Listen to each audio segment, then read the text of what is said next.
2024 లేదా 25లో డిగ్రీ లేదా బీటెక్ చదివారా? సాఫ్ట్‌వేర్ జాబ్ కోసం ఎదురు చూస్తున్నారా? అయితే కోడ్ జ్ఞాన్ 100 డేస్ కోర్సులో చేరండి, జాబ్ సాధించండి. నమస్తే, వెల్కమ్ టు సుమన్ టీవీ. నేను మీ యాంకర్ శ్రీ. రైట్ నో మనతో పాటు ఉన్నారు హైకోర్టు అడ్వకేట్ అలగరి రవీంద్రనాథ్ గారు. లంచం ప్రతిరోజు మనం పేపర్లో అలాగే టీవీలలో ఎక్కడో ఒక చోట లంచం తీసుకొని దొరికిపోయిన అధికారి అనుకుంటూ ఈ న్యూస్లు అయితే మనం వినడం జరుగుతూ ఉంటుంది. అలా దొరికిన వాళ్ళు కొందరైతే, దొరకని వారు ఇంకొందరు. అలాంటి వాళ్ళ వల్ల ఎంతో మంది కామన్ మ్యాన్లు ఇబ్బంది పడుతూ ఉన్నారు. మరి అలాంటి అధికారులను పట్టించాలి అంటే చట్ట ప్రకారంగా ఎలాంటి చర్యలు తీసుకోవచ్చు, అసలు చట్టాలు ఏం చెప్తున్నాయి, వీటన్నిటి గురించి ఈ రోజు మనకి క్లియర్ గా ఇన్ఫర్మేషన్ ఇవ్వడానికి హైకోర్టు అడ్వకేట్ అలగరి రవీంద్రనాథ్ గారు ఉన్నారు. అడిగి తెలుసుకునే ప్రయత్నం చేద్దాం. నమస్కారం సార్. నమస్తే అండి శ్రీ గారు. లంచం తీసుకోవడం నేరం అయినప్పటికీ ఇంకా కూడా లంచాలు తీసుకొని ఎంతో మంది చట్టానికి కావచ్చు, మీడియాకి కావచ్చు దొరకకుండా ఎంతో మంది ఉన్నారు. అలాంటి వాళ్ళని కనుక అధికారులను పట్టించాలి అంటే చట్ట ప్రకారంగా ఎలా ముందుకెళ్ళాలి, వాళ్ళ మీద చర్యలు తీసుకోవాలి అంటే ఏ విధంగా ఉంటుంది, అసలు చట్టాలు ఏం చెప్తున్నాయి? మీరన్నది 100% కరెక్ట్ శ్రీ గారు. ఈరోజు ఒక చిన్న గవర్నమెంట్ ఆఫీస్కి వెళ్ళి ఏ చిన్న పని కావాలనుకున్నా, ఒక ఎంఆర్ఓ ఆఫీస్కి వెళ్ళాలన్నా, ఆర్డీఓ ఆఫీస్కి వెళ్ళాలన్నా, ఏ చిన్న ప్రభుత్వ ఆసుపత్రికి వెళ్ళి ఒక చిన్న పని కావాలనుకున్నా, అటెండర్ స్థాయి దగ్గర నుంచి ఆఫీసర్ స్థాయి వరకు కూడా లంచం అన్నటువంటి ఆ కరెన్సీ నోటు లేకుండా పనులు ముందుకు సాగవు అనడం ప్రతి ఒక్కరికి తెలిసినటువంటి నిర్వివాదాంశం. అంటే కన్ఫర్మ్ అది. దీన్ని ఎవరు కాదనలేరు, కొట్టి పారేయలేరు. ఏ ప్రభుత్వ స్థాయిలో ఉన్నటువంటి ఏ వ్యక్తి అయినా సరే, చిన్న స్థాయిలో చిన్నగా ఉంటుంది, పెద్ద స్థాయిలో పెద్దగా ఉంటుంది, మధ్యస్థ స్థాయిలో మధ్యస్థంగా ఉంటుంది. లక్షల స్థాయిలో అడిగే వాళ్ళు కొంతమంది, వందల స్థాయిలో చేతులు చెప్తే కానీ ముందుకు తీసుకెళ్ళినటువంటి పనులు, ఫైల్స్ అంటే ఇక్కడ ఈ సెక్షన్లో ఉన్నటువంటి ఫైలు ఆ పక్క సెక్షన్లోకి వెళ్ళినటువంటి పరిస్థితి కూడా ఈరోజు చాలా చోట్ల జరుగుతూ ఉంటుంది. ఇది నిజం. ఇది ప్రతి ఒక్కరూ ఫేస్ చేస్తున్నటువంటి సమస్య. అవునన్నా కాదనుకుని నిజం. ఈరోజు నేను అనేక సందర్భాల్లో ఇబ్బందులు పడ్డాను, బహుశా మీరు అనేక సందర్భాల్లో ఇబ్బందులు పడే ఉంటారు. గవర్నమెంట్ ఆఫీస్ అంటేనే లంచం ఇవ్వందే ముందుకు వెళ్ళలేని పరిస్థితి. ఈరోజు మా ఆఫీస్ పెట్టమని చెప్పండి, ఏ ప్రభుత్వ ఆఫీస్ అయినా, మా ఆఫీస్లో క్లీన్ చిట్ లంచం తీసుకోవడం నేరం అని రాస్తారు తప్పించి మా ఆఫీసులో లంచం ఉన్నదే లేదు అని ఒక శ్వేతపత్రం, ఒక క్లీన్ చిట్ బోర్డు పెట్టమని చెప్పండి. Open challenge. Any government department ఏ ఆఫీసు కూడా చెయ్యలేదు. గ్రామీణ స్థాయిలో ఉన్నటువంటి సచివాలయం మొదలుకొని రాష్ట్ర స్థాయిలో ఉన్న సెక్రటేరియట్ కూడా ఒక ఫైల్ మూవ్ అవ్వాలంటే కంపల్సరీ ఎంతో కొంత ముడుపు చెల్లించుకోవాల్సిందే.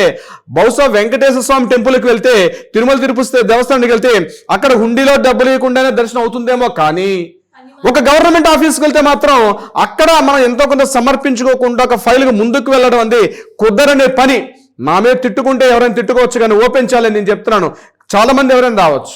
నేను ఎందుకు ఇంత గట్టిగా చెప్తున్నానంటే ఇన్ని సంవత్సరాలు నేను చూస్తున్నాను కాబట్టి వ్యవస్థల్లో ఆ లంచం అనేది పూర్తిగా ఒక అవునండి కామన్ ఇవ్వాల్సిందే. బయటకు కనిపించేది కొంతమంది, కనిపించినటువంటి కొంతమంది. దొరికితే దొంగలు, దొరకపోతే దొరకలు. పేపర్లో మనం చూస్తుంటాం. ఒకరోజు ఆ ముందర ఏసీబీ అధికారులు ఆ పింక్ కలర్స్ అన్ని పెట్టుకొని ఫోటోలు తీసుకున్నటువంటి, ఇగో పలానా అధికారి ఎక్సైజ్ డిపార్ట్మెంట్లో ఈ వ్యక్తి దొరికాడను, లేదా బ్యాంకింగ్ రంగంలో ఈ వ్యక్తి దొరికాడను, మరొక రెవెన్యూ డిపార్ట్మెంట్లో ఒక తిమింగలం దొరికిందను, లేకపోతే మరొక రంగంలో దొరికిందని చెప్పి రోజుకొక న్యూస్ అయితే మనం చూస్తూ ఉంటాం. దీనివల్ల దొరికిన వాళ్ళు కొంతమంది దొంగలు, దొరకనటువంటి దొంగలు, దొరల ముసుగు వేసుకున్నటువంటి దొంగలు ఇప్పటికీ కూడా చాలా మంది అన్ని డిపార్ట్మెంట్లో కూడా తిష్టి వేసుకున్నారు. వాళ్ళకి ఆ టైం వచ్చేటప్పుడు దొరుకుతారు. కానీ దీనివల్ల ఎవరు సఫర్ అవుతున్నారు? ఈరోజు కామన్ మ్యాన్ అనుకున్నటువంటి వ్యక్తి ఏదైనా ఒక పనికి వెళ్దామంటే, డిపార్ట్మెంట్కి వెళ్దామంటే తన పని కాలేక, వాడు అడిగే అమౌంట్ ఇవ్వలేక, ఎవరిని టచ్ చేయాలో తెలియక, ఎలా అప్రోచ్ కావాలో తెలియక రకరకాలుగా ఇబ్బందులు పడుతున్నారు. సో చట్టాలన్నీ మీ పక్కన ఉన్న ప్రతి కామన్ మ్యాన్ అవేర్నెస్ కోసం మీరు నేను కలిసి కాంబోలో అనేక వందల వీడియోలు చేశాం మనం. ఇది కూడా చేయాల్సిన బాధ్యత మనకుంది. యాజ్ ఏ ఇండియన్ సిటిజన్గా, ఒక పౌరుడిగా, నేను న్యాయవాది కన్నా ముందు ఒక భారతీయ పౌరుడిగా మనం చేయాల్సిన కొన్ని కార్యక్రమాలు ఉన్నాయి. ఇందులో దీని మొత్తం ఈ లంచం ఎలా ఉంటుంది, ఈ లంచాన్ని చట్ట ప్రకారంగా మనం ఎలా ఏ సెక్షన్స్ చెప్తున్నది నేను 3 పార్ట్స్గా డివైడ్ చేసే ప్రయత్నం చేస్తాను శ్రీ గారు. అందులో number 1, prevention of corruption act 1988 section 8 క్లియర్గా మెన్షన్ చేస్తుంటుంది. ఎనీ ప్రభుత్వ అధికారి, ఏ ప్రభుత్వ అధికారి అయినా, ఒక ప్రభుత్వ ఉద్యోగి అంటే ప్రభుత్వం ఇస్తున్నటువంటి శాలరీ తీసుకున్నటువంటి ఏ వ్యక్తి అయినా సరే, తను చేస్తున్నటువంటి వృత్తిలో ఈ పని చేయడానికి ఇంత అమౌంట్ కావాలి అని చెప్పి ఎవరైనా అధికారిగా డిమాండ్ చేస్తే చట్ట ప్రకారంగా నేరము అని క్లియర్గా ఆ సెక్షన్ చెప్తూ ఉంది. దీంట్లో ఈ సెక్షన్ ద్వారా మనం కానీ కన్ఫర్మేషన్ చేసినట్లయితే ఆ వ్యక్తిగా 3 సంవత్సరాల నుంచి 7 సంవత్సరాల వరకు కూడా శిక్ష పడే అవకాశం కూడా ఉంటుంది. ప్రివెన్షన్ ఆఫ్ కరప్షన్ యాక్ట్ ఇది. ఇందులో లంచం ఇవ్వడం నేరమే, లంచం తీసుకోవడం కూడా నేరమే. ప్రివెన్షన్ ఆఫ్ కరప్షన్ యాక్ట్లో నేను లంచం ఇచ్చి అతను తీసుకున్నా అంటే అసలు ఫస్ట్ ఇవ్వడం కూడా తప్పే. చాలా మందికి ఈ విషయం తెలియదు. కట్నం తీసుకోవడం నేరం, కట్నం ఇవ్వడం ఎలా నేరమో అక్కడ కట్నం తీసుకోవడం నేరం ఒకటే కాదు, కట్నం ఇవ్వడం కూడా నేరం. అలాగే ఇక్కడ డౌరీ యాక్ట్ ఎలా అయితే ఉందో ఇక్కడ ప్రివెన్షన్ ఆఫ్ కరప్షన్ యాక్ట్ లో కూడా ఉంటుంది. నువ్వు లంచం ఇవ్వడం కూడా తప్పే. ఇగో నువ్వు ఈ పని చెయ్యు, నేను ఇంత ఆఫర్ ఇస్తాను సార్. అక్కడ రాయబారాలు నెగోషియేషన్స్ లో ఆ నెగోషియేషన్స్ కరెక్ట్ కాక నువ్వు కంప్లైంట్ చేస్తావు, బట్ నెగోషియేషన్స్ దిగడం కూడా తప్పే. ఎందుకంటే ప్రభుత్వ అధికారి తన వృత్తి తన డ్యూటీ తను చేయలేకపోతున్నాడంటే, అతను అమౌంట్ డిమాండ్ చేస్తున్నాడంటే, నువ్వు ఆఫర్ ఇస్తున్నావంటే అది కూడా నేరమే అని చెప్తోంది ఈ ప్రివెన్షన్ ఆఫ్ కరప్షన్ యాక్ట్ లో సెక్షన్ 8 ప్రకారం కూడా. ఇవ్వడం నేరం, తీసుకోవడం కూడా నేరమే. ఇది నెంబర్ 1. ఇక నెంబర్ 2 ఐపీసీ యాక్ట్. ఇందులో సెక్షన్ 171E, 420, 409 ఈ సెక్షన్స్ క్లియర్గా చెప్తున్నాయి.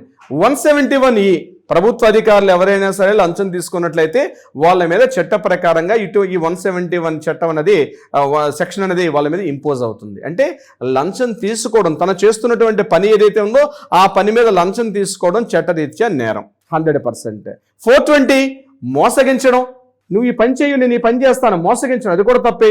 409 ఇది కూడా ఈ కరప్షన్ యాక్ట్ కిందకే వస్తుంది. అందులో ఆయన మీద ఈ ఐపీసీ యాక్ట్ కూడా ఇంపోజ్ అయ్యే అవకాశం ఉంటుంది ఈ పార్ట్ 2 ప్రకారం. పార్ట్ 3 దీన్ని ఏసీబీ అంటారు, యాంటీ కరప్షన్ బ్యూరో అని. దీన్ని 3వ వింగ్గా తీసుకుంటాం. ఎవరైనా ఒక ప్రభుత్వ అధికారి లంచాన్ని డిమాండ్ చేస్తే, ఒక ఎగ్జాంపుల్ చెప్తాను, ఎంఆర్ ఆఫీస్లో ఒక ఫైల్ మూవ్ చేయాలి, ఒక లీగల్ ఎయిడ్ సర్టిఫికేట్ ఇవ్వాలి, లేకపోతే ఒక పట్టాదారు పాస్ పుస్తకాన్ని అక్కడ ల్యాండ్ కోర్టులో ఉంటుంది, నీకు ఆ పాస్బుక్ ఇస్తాను, సో నాకు ఇంత అమౌంట్ ఇవ్వమని చెప్పి ఒక ఎంఆర్ఓ స్థాయి అధికారి, ఇక్కడ నేను ఎంఆర్ఓ అంటే ఎంఆర్ఓ అని చెప్పట్లేదు, ఈ ఎగ్జాంపుల్ నేను చెప్తున్నాను, ఎవరైనా సరే అమౌంట్ డిమాండ్ చేసినట్లయితే వారి మీద చట్ట ప్రకారంగా యాంటీ కరప్షన్ బ్యూరోని పట్టించవచ్చు. ఇలా ఒక కస్టమర్ కేర్ నెంబర్ ఉంటుంది. ఆ కస్టమర్ కేర్ నెంబర్కి ముందు మీరు మాట్లాడుకున్న లావాదేవీలు అయిన తర్వాత ఏసీబీకి జస్ట్ మీరు ఇన్ఫార్మ్ చేయండి, సార్ నేను పలానా డిపార్ట్మెంట్కి అప్రోచ్ అయ్యాను, అప్రోచ్ అయితే ఇలా అడిగానంటే ఇమ్మీడియట్గా దానికి కావాల్సిన అమౌంట్ ఏదైతే ఉందో ఏసీబీ అధికారులు ముందే ప్రిపేర్ చేసి పెడతారు. అయితే ఆ నోట్ల మీద చిన్న పెయింటింగ్ కలరింగ్ వేసి ఉంటుంది.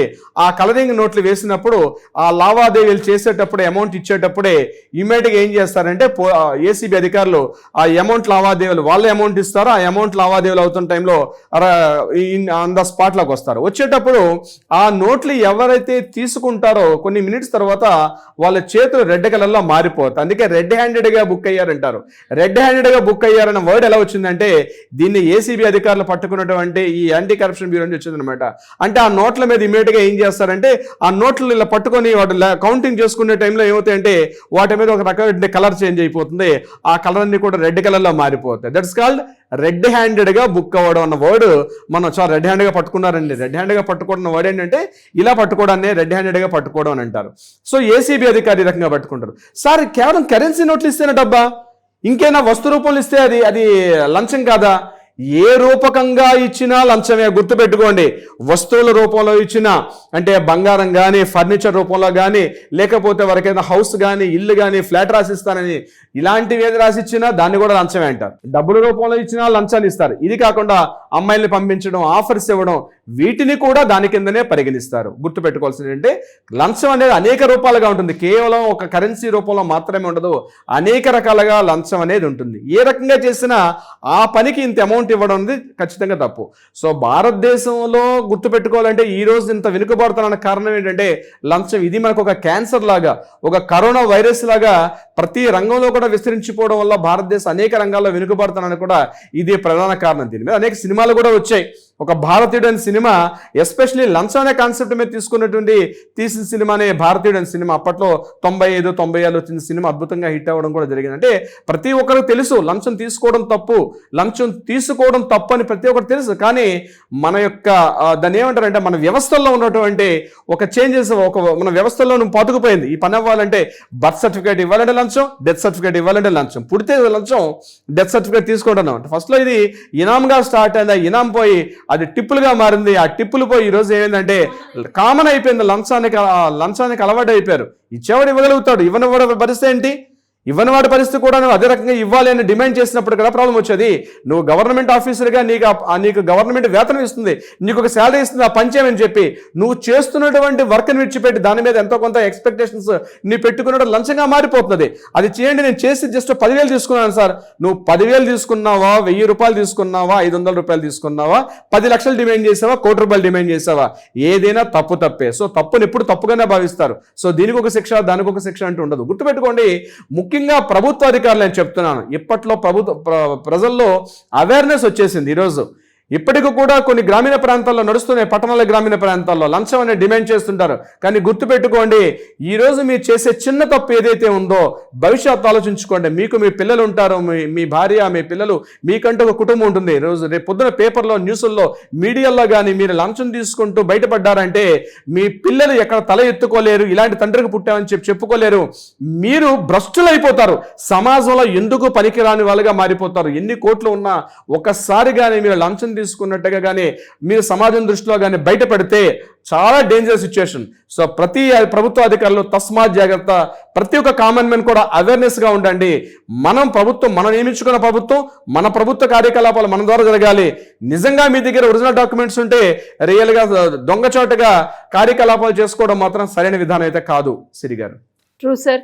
ఇంకా ఎవరైనా కూడా మీరు అన్నట్టుగానే అంటే లంచం తీసుకొని ఇబ్బంది పెడుతున్న వాళ్ళు కొందరు ఉంటారు. సో అలాంటి వాళ్ళు ఎవరైనా కూడా అలాంటి సమస్యని కనుక ఎదుర్కొంటుంటే వాళ్ళు మిమ్మల్ని అప్రోచ్ అవ్వాలి, మీ గైడెన్స్ కావాలి అంటే ఏ విధంగా ఉంటుందంటారు? తప్పనిసరిగా సిరి గారు, ఇటువంటి సమస్యలతో ఏదైనా మీరు అయ్యో చేస్తే మా పరువు పోతుందేమో, ఎవరిని అప్రోచ్ అవ్వాలో తెలియదు. వ్యవస్థలు ఈ రోజు కూడా పనిచేస్తున్నాయి, వ్యవస్థల మీద నమ్మకాలు ఉన్నాయి. మీకేమైనా డౌట్ ఉంటే కింద స్క్రోల్ అవుతుంటే మన కాంటాక్ట్ చేయండి, సలహా సంప్రదింపులు ఇచ్చే ప్రయత్నం చేస్తారు.